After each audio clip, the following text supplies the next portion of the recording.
যে প্রথম বিশ্বযুদ্ধের মতো, দ্বিতীয় বিশ্বযুদ্ধের মতো আরো একটা তৃতীয় বিশ্বযুদ্ধ হয়তোবা বিশ্ববাসী দেখতে যাচ্ছে, হয়তোবা, আল্লাহ ভালো জানেন। আমরা তো গ্যারান্টি দিয়ে বলতে পারবো না, কিন্তু পরিস্থিতি ওইরকমই মনে হচ্ছে। তবে এতটুকু জেনে রাখেন, হাদিসের মধ্যে মালহামা নামে একটা শব্দ আছে। কি শব্দ? নবীজি বলেছেন ইউফ্রেটিস নদী, মানে ফোরাত নদী। ইউফ্রেটিস কোন নদী? এই ফোরাত নদী অচিরেই তার ভূগর্ভস্থ সোনার পাহাড় বের করে দিবে। ফোরাত নদী অচিরেই তার সোনার পাহাড় বের করে দিবে, এবং ওই সোনাকে নিয়ে মারামারি করতে আসবে যে মানুষগুলো, তাদের মধ্যে প্রত্যেক 100 জনের মধ্যে 99 জন মানুষ মারা যাবে। আর একজন ব্যক্তি যে বেঁচে থাকবে, সে ধারণা করবে আমি সেই ব্যক্তি যে সোনাটা পাবো। আর মুসলিমদেরকে নবীজি বলছেন, তোমরা যদি ওই সময় ওই জায়গায় থাকো, কোনো মুসলমান যদি সেটা দেখে, তোমরা সেই সোনায় হাতও দিবে না। আরেকটা হাদিস এসেছে যে অচিরেই রোমকরা, পশ্চিমারা আরবদের সাথে চুক্তি ভঙ্গ করবে এবং 80টা পতাকা নিয়ে তাদের বিরুদ্ধে যুদ্ধে নেমে যাবে। কয়টা পতাকা? 80টা। এবং প্রত্যেক পতাকার নিচে থাকবে 12,000 করে সৈন্য। কত হাজার? একটা যুদ্ধে এত বেশি 99% মানুষ মারা যাওয়াটা স্বাভাবিক না, এটা অস্বাভাবিক। ঢাল তলোয়ার AK-47 যুদ্ধে এমনটা হবে না বা হয় না। হয়তো এমন কোন অস্ত্র সেখানে প্রয়োগ করা হতে পারে, এটা আমাদের ধারণা, আল্লাহ ভালো জানেন, যেই অস্ত্রগুলো দিয়ে অল্প সময়ে বেশি বেশি মানুষ মেরে ফেলা সম্ভব। ঠিক যেমন এখনকার নিউক্লিয়ার ওয়েপেন্স বা থার্মোনিউক্লিয়ার ওয়েপেন্স হতে পারে, আল্লাহ ভালো জানেন। তো বিশ্ববাসী এরকম একটা মালহামা দেখার অপেক্ষায় আছে। এই মালহামার পরেই আসবেন ইমামুল মাহদি। ইমামুল মাহদির পরে আসবে ঈসা ইবনে মারিয়াম। ঈসা ইবনে মারিয়ামের পরে আসছে ইসলামিক খেলাফত। ওই খেলাফত থেকে খলিফা, এই শব্দটা নিয়ে কথা বলছি এখন। যারা কনসেপ্টটা না বুঝতে পারলে এখনকার জিও পলিটিক্সটা বুঝতে পারবেন না। ইউনাইটেড নেশনস আপনাদেরকে জিও পলিটিক্স বোঝাতে পারবে না। জিও পলিটিক্সটা বুঝতে হলে যারা কনসেপ্ট লাগবে। তাদের ধারণা, তাদের মাসিহ আসলে পরে জেরুজালেম থেকেই আবারও বিশ্ব শাসন করবে, এটা ওরা ধারণা করে। এই ধারণায় তারা বিগত 100 বছর থেকে কাজ করে যাচ্ছে। কত বছর থেকে? এবং কাজ করতে করতে করতে করতে এখন দেখেন কি অবস্থা। প্রায় বেশিরভাগ জায়গায় তারা দখল করে ফেলেছে। তারা রাজনীতি নিয়ন্ত্রণ করে ফেলেছে, তারা রাষ্ট্র গঠন করে ফেলেছে, তারা রাজধানী পর্যন্ত ঘোষণা করেছে, তারা অর্থনীতি নিয়ন্ত্রণ করে ফেলেছে, তারা ব্যাংকিং ব্যবস্থা নিয়ন্ত্রণ করে ফেলেছে, ব্যবসা বাণিজ্যের বড় বড় সেক্টর নিয়ন্ত্রণ করে ফেলেছে, প্রযুক্তিগুলো নিয়ন্ত্রণ করে ফেলেছে, অস্ত্রশস্ত্রগুলো মজুত করে ফেলেছে। এখন তারা যা ইচ্ছা তাই করতে পারে। এই কাজগুলো তারা কেন করছে এটা আপনারা বুঝতে পারছেন না। কেন তারা হাসপাতালে বোম মারবে? কেন শিশুদেরকে হত্যা করবে? আপনার তো একটা কুকুরের গায়ে লাথি মারতো মায়া লাগে, মায়া লাগে না? কিন্তু কিভাবে নির্দয়ভাবে এই কাজগুলো তারা 100 বছর থেকে করতে পারছে? কারণ তারা মনে করে তারা সঠিক কাজ করছে। তারা মনে করে যে তারা এই জায়গার মূল মালিক, এই জায়গার মূল মালিক তারা এটা মনে করে। এবং তারা নীলনদ, মিশরের নীলনদ থেকে ফোরাত নদী পর্যন্ত পুরো জায়গাটাকে হোলি ল্যান্ড মনে করে, পবিত্র জায়গা মনে করে। এবং তারা মনে করে যে আল্লাহ পাক তাদেরকে ওই জায়গাটা দিয়েছে, এই জায়গাতে থাকার কোনো অধিকার নাই। এই কারণেই তারা মুসলমানদের উপর বিগত এই 70-80 বছর থেকে, বলা যায় প্রায় 100 বছর থেকে, কারণ 1914 সালে তারা ঢুকেছে, এখন 2023 সাল চলছে, এই পুরো সময়টা জুড়ে তারা যে নির্বিচার বাড়িঘর দখল করা, জমি দখল করা, ধর্ষণ, শিশু হত্যা, ভাইদেরকে কারাগারে নিক্ষেপ করা, হ্যাঁ, নির্বিচার হত্যাযজ্ঞ, এগুলো কেন চালাচ্ছে? কারণ তারা মনে করে ওই জায়গাটা তাদের, এবং তারা মনে করে যে তাদের মাসিহ আসা মাত্রই তারা ওইখান থেকে বিশ্বটাকে শাসন করবে। এটা হবে সর্বশেষ জালেমদের শাসন, সর্বশেষ। এবং কত দিন শাসন করবে সেটাও নবীজি বলে গিয়েছেন সাল্লাল্লাহু আলাইহি ওয়াসাল্লাম। আল্লাহ নবী বলে গিয়েছেন সে শাসন করবে 40 দিন। কতদিন? যার প্রথম দিনটা হবে 1 বছরের সমান। অলৌকিক না বিষয়টা? দ্বিতীয় দিনটা হবে 1 মাসের সমান, তৃতীয় দিনটা হবে 1 সপ্তাহের সমান, বাকি দিনগুলো হবে আমাদের দিনের মতো। পৃথিবীর সামনে এটা অপেক্ষা করছে, পৃথিবীর সামনে এটা আসা অপেক্ষা করছে মাত্র। এই যে ওদের দৌরত্ব আপনি দেখছেন জায়নিস্টদের, এটা এমনি এমনি না। এই যে পশ্চিমা মদত, আমেরিকার সাহায্য, ব্রিটেনের সাহায্য, পুরো পশ্চিমা বিশ্বের সাহায্য, এত শক্তি, এত দাপট তারা দেখাচ্ছে, যা ইচ্ছা তাই করে ফেলছে। ইচ্ছা হলো 200টা বাচ্চাকে মেরে ফেললাম, কেউ বলার কিছু নাই। আশপাশে আরব কান্ট্রিগুলো তাকায় তাকায় ফুটবল খেলা দেখছে, ঠিক আছে? সবাই সর্বোচ্চ এতটুকু বলতে পারে, আমরা নিন্দা জানাই, আমরা এর তীব্র প্রতিবাদ জানাই, দ্যাটস অল, এতটুকু। আরবের তেল সব নিয়ন্ত্রণ করে ফেলেছে, আরবের চতুর্পাশে তার প্রতিবেশী রাষ্ট্র স্থাপন করেছে এবং প্রত্যেকটা রাষ্ট্রে সে মুনাফিকদেরকে বসিয়ে দিয়েছে। এত এত কিছু কিভাবে করতে পারছে? কি মনে হয় আপনাদের কাছে? এমনি এমনি নয় তো। আমি এই জায়গা থেকে এখানে আসছি, ওইখান থেকেই দাউদ আলাইহিস সালাম বিশ্ব শাসন করেছিলেন। আল্লাহ পাক তাকে বলছেন খলিফা। কি করেছিলেন তিনি? আল্লাহ পাক তাকে বলছেন, ইয়া দাউদ, একটু মনোযোগের সাথে শুনেন, হে দাউদ, ইন্না জাআলনাকা খলিফাতান ফিল আরদ, আমি আল্লাহ তোমাকে এই জমিনে খলিফা করেছি। সুবহানাল্লাহ। এবং ওই জমিন বলতে কিন্তু এখন জেরুজালেম, আরদ মানে এখানে কিন্তু ওই বাইতুল মুকাদ্দাস। তিনি ওখান থেকেই বিশ্ব শাসন করেছিলেন। তোমার দায়িত্ব কি হে দাউদ? তোমার কাজটা কি? ফাহকুম বাইনান নাসি বিল হক, সূরা সাদ পড়ে দেখেন। তোমার কাজ হচ্ছে মানুষের মাঝে, অনুসারী জনগণের মাঝে তুমি ন্যায় বিচার প্রতিষ্ঠা করবা। কি করবা? তার মানে একজন, যে কেউ, একজন মেম্বার হোক, একজন চেয়ারম্যান হোক, একজন এমপি হোক, একজন মন্ত্রী হোক, একজন পিএম হোক, যাকে আল্লাহ পাক যেখানে দায়িত্ব দিবেন, খলিফা হিসেবে তার কাজ কি বলেন তো? ফাহকুম বাইনান নাসি বিল হক, সত্য ন্যায়ের মানদণ্ডে মানুষের মাঝখানে বিচার ফয়সালা করবা, বাস, এটা আপনার কাজ। নেতৃত্ব দিলে দোষের কিছু নাই, নেতৃত্ব পেলেও দোষের কিছু নাই, কিন্তু ফাংশনটা কি? একজন খলিফার কাজটা কি? আবু বকর সিদ্দিক কেমন খলিফা ছিলেন? ওমর কেমন ছিলেন? ওসমান কেমন ছিলেন? আলী কেমন ছিলেন রাদিয়াল্লাহু আনহুম আজমাইন? তারা এই আয়াতের উপর আমল করতেন, ফাহকুম বাইনান নাসি বিল হক, মানুষের মাঝখানে ন্যায় বিচার করো। ন্যায় বিচার কথা বলা হয়েছে, ন্যায় বিচার। এখন ন্যায় বিচার কতটুকু কি হচ্ছে না হচ্ছে এটা আপনারা আমার চেয়ে ভালো জানেন, আমি এইসব নিয়ে কথা বলতে চাই না, কিন্তু আমাদের কাজ এতটুকুই, যাকে আল্লাহ পাক যেখানে দায়িত্ব দিবেন ন্যায় বিচার। আরো আল্লাহ বলছেন, আয়াতটা শেষ হয়নি, আরো সামনে একটু আছে। আল্লাহ পাক বলছেন, ওয়ালা তাত্তাবিউল হাওয়া, ন্যায় বিচার করো এবং নিজের হাওয়া প্রবৃত্তির অনুসরণ করো না, নিজের মন গড়া বিধানের অনুসরণ করো না, নিজের প্রবৃত্তির দাসত্ব করো না। যদি করো তাহলে কি হবে? ইউদিল্লাকা আন সাবিলিল্লাহ, তাহলে আল্লাহ পাকের এই সরল পথ থেকে ওই প্রবৃত্তির অনুসরণ তোমাকে বিচ্যুত করে দিবে। কার কথা এগুলো?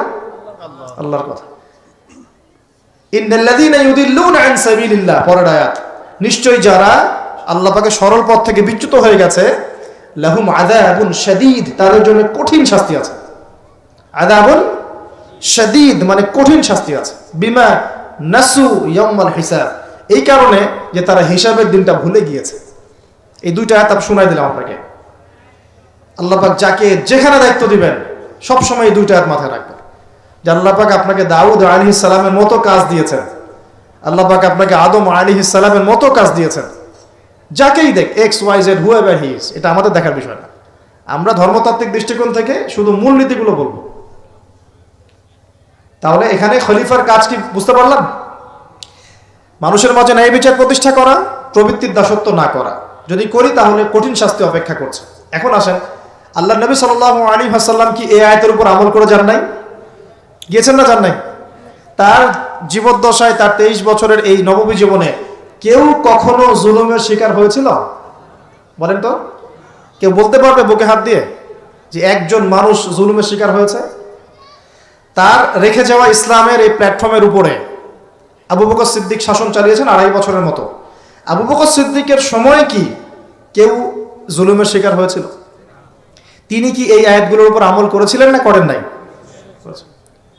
তাহলে তিনি একজন সফল খলিফা ছিলেন। আমরা খলিফা এবং খেলাফা দুটার ব্যাখ্যা বুঝতে পারলাম। যে খলিফা আল্লাহ পাকের বিধান মেনে বিচার ফয়সালা করে, ওই শাসন ব্যবস্থাটাকেই বলা হয় খিলাফা। এটা নতুন কোনো মৌলবাদী শব্দ নয়, আমরা ভুল বুঝি, আমাদেরকে ভুল বোঝানো হয়। একজন খলিফা যে আল্লাহ পাকের বিধান অনুযায়ী বিচার ফয়সালা করে, তার ওই শাসন ব্যবস্থাটাকে বলা হয় খিলাফা, যেটা আসবে সামনে ঈসা আলাইহিস সালামের হাতে। এখন আপনি সর্বোচ্চ পর্যায়ে যান বিশ্বের, ইউনাইটেড নেশনস, এখানে খিলাফা কায়েম আছে? অনেস্টলি বলেন, এখানে কি আল্লাহর বিধান দিয়ে বিচার ফয়সালা করা হয়, নাকি ওদের পশ্চিমাদের মন করা বিধান দিয়ে করা হয়? আমাদের যদি এর পরেও চোখ না খুলে, তাহলে নিশ্চিত আমরা ইন্টারনালি ব্লাইন্ড, আধ্যাত্মিকভাবে অন্ধ হয়ে গেছি। আর যারা অন্ধ তারাই তো অন্ধ অনুসরণ করবে। আমি জানি আমাদের উপরের লেভেলে যারা আছেন তারা এগুলো সব ভালো করেই বোঝেন, কিন্তু পরিবেশ পরিস্থিতির কারণে অনেক সময় তারা সত্য কথা বা সাহস করে অনেক কিছু বলতে পারেন না, কারণ তারা অবশ্যই বোঝেন তারা মুসলিম পরিবার থেকে এসেছেন। আমাকে বলেন, তাদের যে সিস্টেম, এই সিস্টেমের মধ্যে যে অর্থ ব্যবস্থাটা আছে, এটা সুদ ভিত্তিক না সুদ বিবর্জিত? তাহলে এটা কি আল্লাহ পাকের কোরআনের সাথে গাদ্দারি হয়নি? তাহলে ওর আন্ডারে থাকলে কি আমরা সত্যিকারের খেলাফা কায়েম করতে পারবো? সম্ভব না। ও যে মিডিয়াগুলো চালায়, এই মিডিয়াতে ও যা মানুষকে বোঝায় তাই। একজন মুসলমানকে যদি ও সন্ত্রাসী রূপে উপস্থাপন করে, সারা বিশ্ব বলে হ্যাঁ ও সন্ত্রাসী। একজন ব্যক্তি, আমি নাম মেনশন করছি না, গণহারে মানুষ হত্যা করেছে, তাকে শান্তিতে নোবেল পুরস্কার দেওয়া হয়েছে। এই হলো ওদের চরিত্র। মিডিয়া, ওদের পলিটিক্যাল সিস্টেম, ব্যাংকিং সিস্টেম, ওদের প্রযুক্তি, এগুলো কোনটা মুসলমানের স্বার্থে? কোনটা কি মুসলমানের স্বার্থে? সবগুলো করেছে ওদের স্বার্থে। ওখানে গিয়ে আমরা সর্বোচ্চ কি করতে পারি? আমরা হয়তো ওই যে ফিদেল ক্যাস্ট্রোর মতো একটা ভাষণ দিতে পারবো, অথবা ওই গাদ্দাফির মতো একটা ভাষণ দিতে পারবো। যারাই সেখানে দাঁড়িয়ে লম্বা লম্বা লেকচার দিয়েছে, গরম গরম বক্তব্য দিয়েছে, ওদের সবাইকে হয় মেরে দেওয়া হয়েছে, নাহলে ক্ষমতাচ্যুত করা হয়েছে। আমাদের চোখ কবে খুলবে? এটা একটা কুফরি শক্তি। এটা এই পৃথিবীর সবচেয়ে বড় শিরক, সবচেয়ে বড় তাগুত, সবচেয়ে বড় কুফর। এর গোড়ায় গিয়ে আমাদেরকে আঘাত করতে হবে, এবং সেই আঘাতটা আমরা করতে পারবো না, আমরা জানি। সেই আঘাতটা করবে ইমামুল মাহদী এবং ঈসা আলাইহিস সালাম। আমি জানি আমরা কিছু করতে পারবো, এবং আমি আপনাকে করতেও বলছি না কিছু, ভবিষ্যৎটা বলে দিচ্ছি ইনশাআল্লাহ। এই বৈশ্বিক এই শিরক আর কুফর তাগুতের গোড়ায় শিকড়ে আঘাতটা করবে কে? ঈসা আলাইহিস সালাম। তারপরে আবার জেরুজালেম থেকে বিশ্ব শাসন হবে ইনশাআল্লাহ। তখন প্রত্যেকটা মুসলমানের হক অধিকার রক্ষা করা হবে। তখন মুসলমানরা এইভাবে মাথা নত করে বাঁচবে না, মাথা উঁচু করে বাঁচবে ইনশাআল্লাহ। এত সহজ যে মুসলিম বাচ্চাদেরকে বোম্বাই হত্যা করে ফেললো। আমি আপনাদেরকে দলিল দিলে রাত 2টা-3টা বেজে যাবে। একজন সাহাবীর হত্যার প্রতিশোধ নেওয়ার জন্য নবী সাল্লাল্লাহু আলাইহি ওয়াসাল্লাম 30,000 সৈন্যবাহিনী রেডি করে রোমানদের বিরুদ্ধে যুদ্ধ করতে পাঠিয়েছে। কজন সাহাবী? আবার একজন দিনী বোন, মুসলিম রমণী মহিলা সাহাবীর ইজ্জতের বিনিময়ে পুরা বনু কুরাইজার সাথে নবী যুদ্ধ করেছেন। নবী একজন রাষ্ট্রদূত পাঠিয়েছিলেন, খ্রিস্টানরা ওই রাষ্ট্রদূতকে হত্যা করেছিল। ওই একজন সাহাবীকে হত্যার প্রতিশোধ নেওয়ার জন্য আল্লাহ নবী সাল্লাল্লাহু আলাইহি ওয়াসাল্লাম মুতার যুদ্ধে চলে গিয়েছে। কি মনে করেছে মুসলমানদেরকে ওরা যা ইচ্ছা তাই করবে? যখনই মুসলিমরা ইসলামের পক্ষে কথা বলার চেষ্টা করে অথবা শক্ত অবস্থান দেখানোর চেষ্টা করে, ওরা কয়েকটা অস্ত্র প্রয়োগ করে, স্যাংশন দিয়ে দিব, তারপরে কি করব, টাকার মান কমিয়ে দিব, ভিসা বাতিল করে দিব। অনেক সমস্যা ওদের কাছে, এরকম 70 থেকে 72টা অস্ত্র থাকে, একটা একটা করে প্রয়োগ করে। স্যাংশন একটা অস্ত্র, ভিসা একটা অস্ত্র, টাকার মান ইনফ্লেশন হবে, এটা একটা অস্ত্র, ঋণ দেওয়া বন্ধ করে দেবো একটা অস্ত্র, IMF এর লোন দিব না একটা অস্ত্র। এরকম অস্ত্র শেষ নাই। এগুলো আপনারা সবাই বুঝবেন না, পলিটিশিয়ানরা বুঝবেন। এই শক্তিটা, এই পুরো পশ্চিমাদের এই পুরো শক্তিটা, আমি বলছি না তাদের মধ্যে ভালো মানুষ না, এটা বলছি না, এটা যারা নিয়ন্ত্রণ করে তাদের নাম তারা কারা? কখনোই মুসলমানদের স্বার্থে কাজ করবে না। কশ্চিন কালেও তারা এই মুসলিম বাচ্চাদের রক্তের বদলা নিবে না। কশ্চিন কালেও তারা আমাদের এই ভাই বোনদের জীবনের মূল্য দিতে পারবে না। তারা আমাদের পক্ষে অবস্থান নিবে না। হাজার হাজার মুসলিমকে মেরে ফেলার পরেও তারা ওদেরই পক্ষে অবস্থান নিবে। এমনকি যে এগুলো নিয়ে কথা পর্যন্ত বলবে তাকে গুপ্ত হত্যা করে হত্যা করতে পারে। পড়াশোনা করেন, আমাদেরকে চোখ কান খোলা রেখে চলতে হবে। আমি এই মূল জায়গা থেকে আস্তে আস্তে শেষের দিকে আসতেছি, একটু মনোযোগ ধরে রাখেন। এটা হলো খেলাফা এবং খলিফার ফাংশন। এখন আবু বকর সিদ্দিক কি এটা আমল করে দেখেন নাই? উমর ইবনে খাত্তাব, তার 10 বছরের শাসন, কত বছর? এই 10 বছরে আপনি একজন মানুষ দেখান যে অনাহারে মারা গেছে বা দারিদ্র সীমার নিচে ছিল, বা ওই 10 বছরে একজন মুসলিম বোনের ইজ্জত হানি করা হয়েছে, একটা বাচ্চাকে হত্যা করতে পেরেছে, বা একজন মুসলিম ভাইকে অন্যায়ভাবে হত্যা করেছে, বা শুধু মুসলমানদের উপরে গরম গরম কথা পর্যন্ত বলেছে, একটা দলিল খালি দেখানো হবে। 10 বছর আপনি দেখাতে পারবেন না। বরং মানুষ চাকরি ছেড়ে দিচ্ছে এসে, ইয়া আমিরুল মুমিনিন, আমার কোর্টে তো মামলাই আসে না, আমাকে অযথা বেতন দেন কেন? এই যে বর্তমান রাষ্ট্র ব্যবস্থার কাঠামো, এটা ওমর রাদিয়াল্লাহু আনহু দিয়েছেন। তার জীবনী পড়ে দেখেন, ইতিহাসগুলো পড়ে দেখেন। এখন এই 10 বছর যদি এভাবে চালানো যায় তাহলে আমরা কেন এখন দুর্বল হচ্ছি? আরো সামনে যান, ওই 10 বছরে উমর রাদিয়াল্লাহু আনহু এই বাইতুল মুকাদ্দাসও জয় করেছিলেন, মনে আছে? উটের পিঠে তিনি একবার চলেছেন, তারপর ভৃত্যকে উঠিয়েছেন, ওটা নিয়ে কাজী নজরুল ইসলাম কবিতা লিখেছিলেন। এগুলো তো এখন নাই, কবিতাটা। এটা তো আমিরুল মুমিনিন কবিতা ছিল না একটা আগে, ওটা তো এখন আপনারা পড়তে পারেন না। কেন পড়তে পারেন না এটা আপনারা বুঝবেন। কেন পড়া যাচ্ছে না, কি সমস্যা হচ্ছে, পড়লে কি হবে, কোথায় নিয়ে যাচ্ছি আমরা বাচ্চাদেরকে, এখন কোন দিকে নিয়ে যাচ্ছি বাচ্চাদেরকে আমরা? আসলে ইসলামী শিক্ষা ছাড়া আপনি যত শিক্ষায় শিক্ষিত করেন না কেন, পরকালে আপনি পস্তাবেন, আমরা পস্তাবো না। পরকালে আপনি পস্তাবেন যে আমি আমার সন্তানকে কেন এই শিক্ষা দিয়ে আসলাম না। হয়তো আজকে রব্বির হামহুমা কামা রাব্বায়ানি সগীরা বলতে পারতো, এখন তো সেটাও পারছে না। উসমান রাদিয়াল্লাহু আনহু খেলাফতের পর আরো 12 বছর, কত বছর? একটা ঘটনা দেখান আমাকে, মুসলিমদের অধঃপতনের বা মুসলমানদেরকে অপদস্থ করেছে একটা ঘটনা দেখো। এরপর আলী ইবনে আবি তালেবের আরো প্রায় 1.5-2 বছর, ওই সময় দেখেন। আমি বলেছিলাম 1200 বছর প্রায়। তারপর উমাইয়ারা শাসন করেছে প্রায় 97 বছর।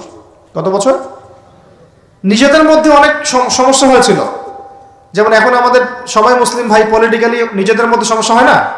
এরকম সমস্যা হয়েছিল উমাইয়া খেলাফতেও, উসমান রাদিয়াল্লাহু আনহুর সময়ও, আলী ইবনে আবি তালেবের সময়ও। কিন্তু কখনো বাইরের শত্রুদের কাছে আমরা পরাজিত হই নাই।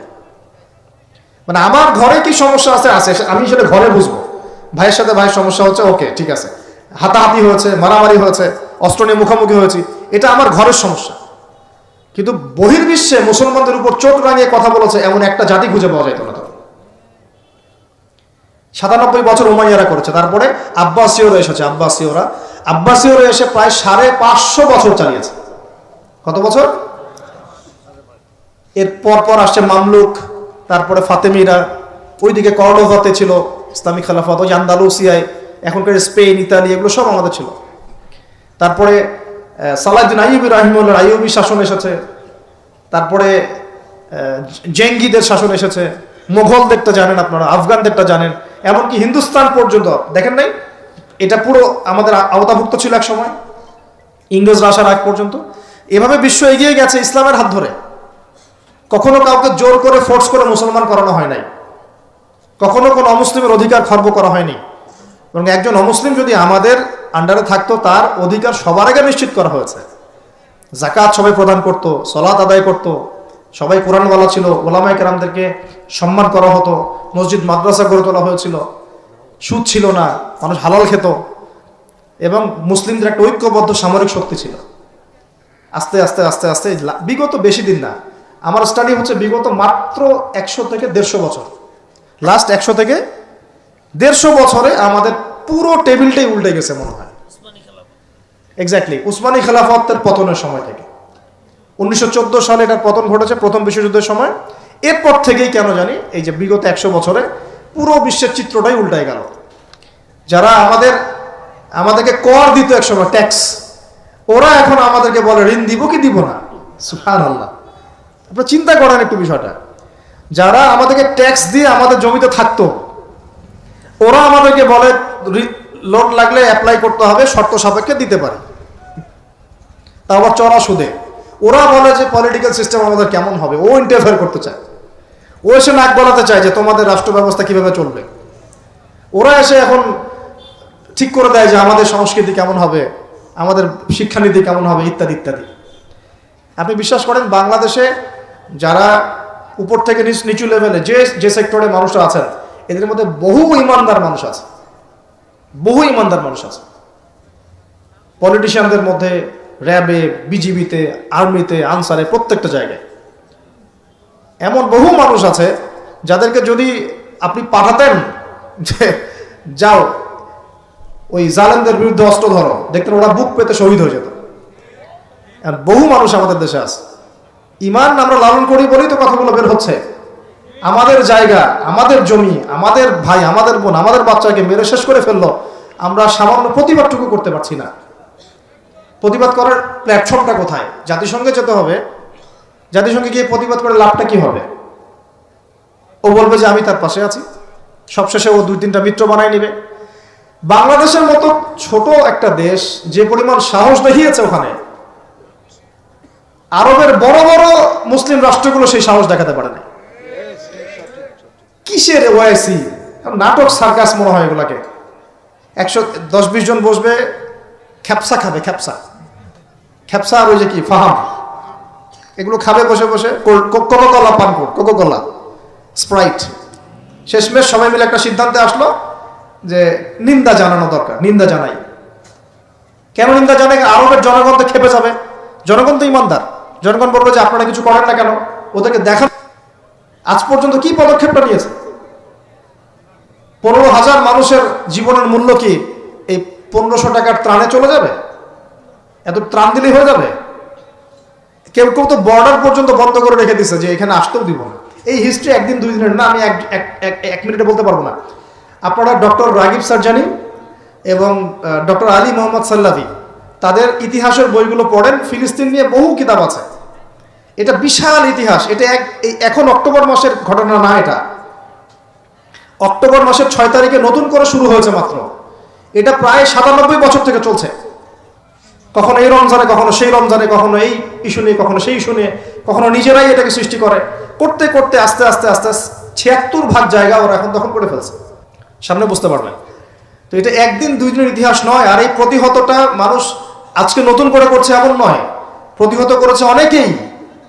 অনেক সংগঠন এখানে প্রতিহত করে করে করে করে চলে গেছে। এখন না হয় আপনি দেখতে পাচ্ছেন, আগে তো সে ছিল না। ইন্তেফাদার আগে তো সে ছিলই না।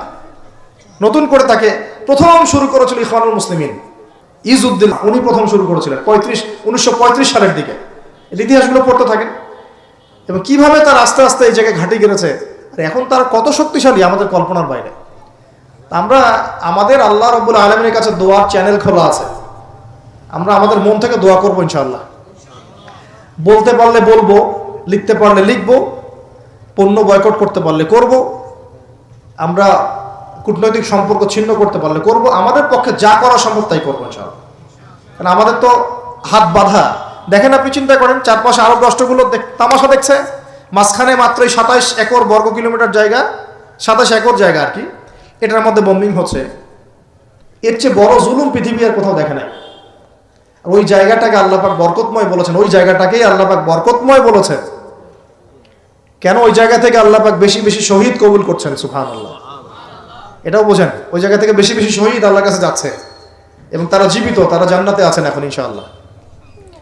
তবে শেষ করে দিয়ে একটা হাদিস দিয়ে এখানে নবী সাল্লাল্লাহু আলাইহি ওয়াসাল্লাম এই জায়গা সম্পর্কে বলেছেন, শেষ জামানায় লা তাযালু তাইফাতুম মিন উম্মতি যাহিরিনা আলাল হক লা ইয়াদুররুহুম মান খাযিলাহুম।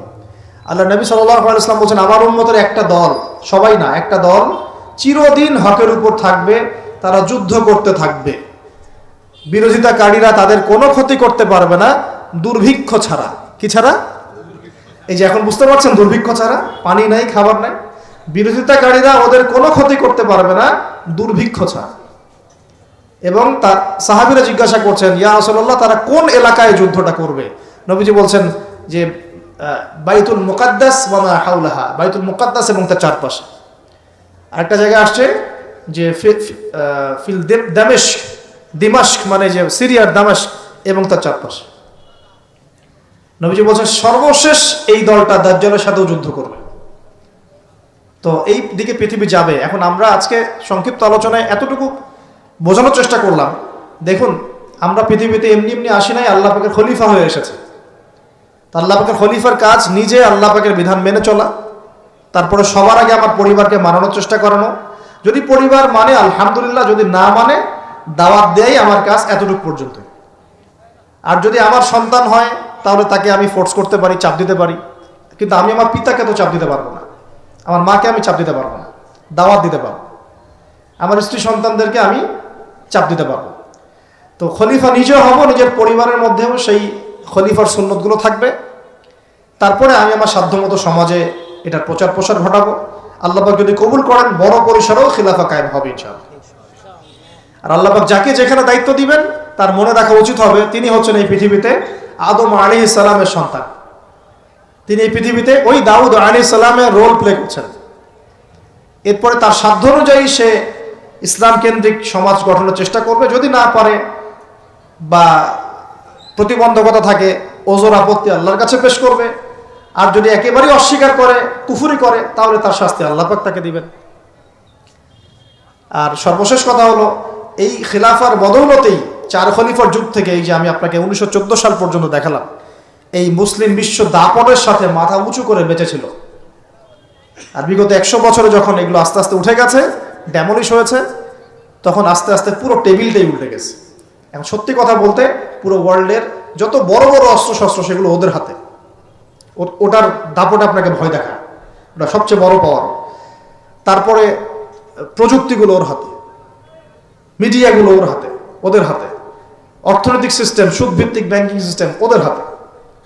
যতগুলোর নাম বলে না, federal reserve, IMF, world bank, সব ওদের। তো এখন এই অবস্থাতে বিশ্বটা চলছে, এটা কি চিরস্থায়ী হবে? উত্তর হচ্ছে না, এটা চিরস্থায়ী হবে না। আজকে হোক আর কালকে হোক আর 100 বছর পরেই হোক, এটা চিরস্থায়ী হচ্ছে না ইনশাআল্লাহ। কখন চিরস্থায়ী হবে না? যখন একটা প্রজন্ম গড়ে উঠবে, যেই প্রজন্ম তাদের মুসলিম বীর সেনাদের ইতিহাস জানে, শেকড় চিনে, যেই প্রজন্ম 5 ওয়াক্ত নামাজি, মাশাআল্লাহ, তাহাজ্জুদ গোজার, হালাল খায়, যারা আদর্শ পরিবার করার চেষ্টা করে, যারা সৎ কাজে আদেশ করে, অসৎ কাজে নিষেধ করে, যারা ইউনাইটেড, ঐক্যবদ্ধ, বিভক্ত না, যারা আল্লাহর বিধানের সামনে মাথা পেতে দেয়, অন্য কোনো তাগুতি বিধান তারা মেনে চলে না, যারা ইসলামটাকে আবারও বিশ্ব বিজয়ী করার ফিকির করে, চিন্তা করে, ওইভাবে কাজ করে, ইনশাআল্লাহ ওই রকম প্রজন্ম যখন আসবে তখন বিজয় দেখতে পারবো ইনশাআল্লাহ। তবে আমার মনে হয় না যে এখন সেই প্রজন্ম আছে বা চলছে, আমার মনে হয় না। কারণ এখন আমরা বেশিরভাগ ক্ষেত্রেই দুনিয়া নিয়ে ব্যস্ত হয়ে গেছি। আমরা অনেকেই নামাজ ছেড়ে দিয়েছি। কোরআন তো মাশাআল্লাহ আমরা বললাম প্রথমে যে অনেকেই পড়তে জানি না, সুন্নাহ মাফিক জীবনযাপন করছি না। পরিবার তো আসলে কি বলবো, নিজের বলতে নিজেরই খারাপ লাগে। অনেক পরিবার এখন জাহান্নামের টুকরা হয়ে গেছে, জাহান্নামের টুকরা হয়ে গেছে। সৎ কাজে আদেশ সবাই করছি না, অসৎ কাজে নিষেধ সবাই করছি না। ভাইয়ে ভাই আমরা গোশত খাওয়া নিয়ে ব্যস্ত হয়ে আছি, খালি মারামারি, কাটাকাটি, দাঙ্গা হাঙ্গামা। এমনকি দাড়ি টুপিওয়ালা মানুষরাও এখন একে অপরের গোশত খাচ্ছে বসে বসে। অনেকেই কে কার ভুল ধরতে পারবে, কে কাকে অপদস্থ করতে পারবে, কে কাকে জাতির সামনে ছোট করতে পারে, মানে এগুলোই মনে হচ্ছে আমাদের কাজ। অথচ আমরা মূল লক্ষ্য থেকে কোথায় সরে গেলাম, মূল লক্ষ্যটা থেকে কত দূরে সরে গেলাম। আল্লাহ পাক আমাদেরকে সেই মূল বিষয়গুলো বোঝার তৌফিক দান করুন। ঘরের পাশে আগুন লাগলে কি ভাই আপনি এখানে ভাইয়ে ভাইয়ে তর্ক করবেন? আগুন আগে নিয়ে ভাবো। পুরো বিশ্বে আগুন জ্বলে গেছে, আগুন জ্বলছে পুরো বিশ্বে। তারা অঘোষিত ক্রুসেড রচনা করেছে, অঘোষিত, ঘোষণা দিয়ে রচনা করে নেই, ভিতরে ভিতরে অঘোষিত ক্রুসেড রচনা করেছে। ওরা একটা জিনিসই চিনে যে লা ইলাহা ইল্লাল্লাহ কালিমা কে পড়ে ওকেই ধরতে হবে। ওদের চিন্তা এরকম। সবার না, আমি বলছি ওদের মধ্যে সবাই খারাপ তা বলছি না, কিন্তু জায়নিস্টদের কথা বলছি আমি। আপনাকে দেখবেন আপনি শিয়া না সুন্নি, আপনি আহলে হাদিস না হানাফি, আপনি শাফেঈ না হাম্বলি, আপনি বাংলাদেশি না পাকিস্তানি, এগুলো কিছু দেখতে আসবে না।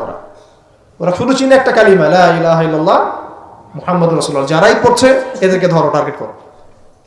তারা মুসলিম এবং ইসলামকে মিটিয়ে ফেলতে চায়। আল্লাহ পাক কোরআনে এটা বলেছেন, ইউরিদুনা লিইউতফিউ নূরাল্লাহি বিআফওয়াহিহিম। তারা আল্লাহ পাকের এই নূর মানে কোরআন, হাদিস, ইসলাম, এটাকে মুখের ফুৎকারে নিভিয়ে ফেলতে চায়। আল্লাহ বলছে ওয়াল্লাহু ইউতিম্মু নূরাহু, কিন্তু আল্লাহ পাক তার নূরকে প্রজ্বলিত করবেন। ওয়ালাউ কারিহাল কাফিরুন, যদিও এই কাফেররা এটা পছন্দ করে না। মানে এটা প্রজ্বলিত করার দায়িত্ব আল্লাহ পাকই নিয়েছেন। কখন হবে? 2-3টা আয়াত বলে শেষ করে দেই খালি। আল্লাহ পাক বলেছেন ইন তানসুরুল্লাহা ইয়ানসুরুকুম, তোমরা যদি আল্লাহকে সাহায্য করো, মানে তোমরা যদি আল্লাহর দ্বীনকে সাহায্য করো, তাহলেই আল্লাহ তোমাদেরকে সাহায্য করবে। এমনি এমনি সাহায্য নামবে না।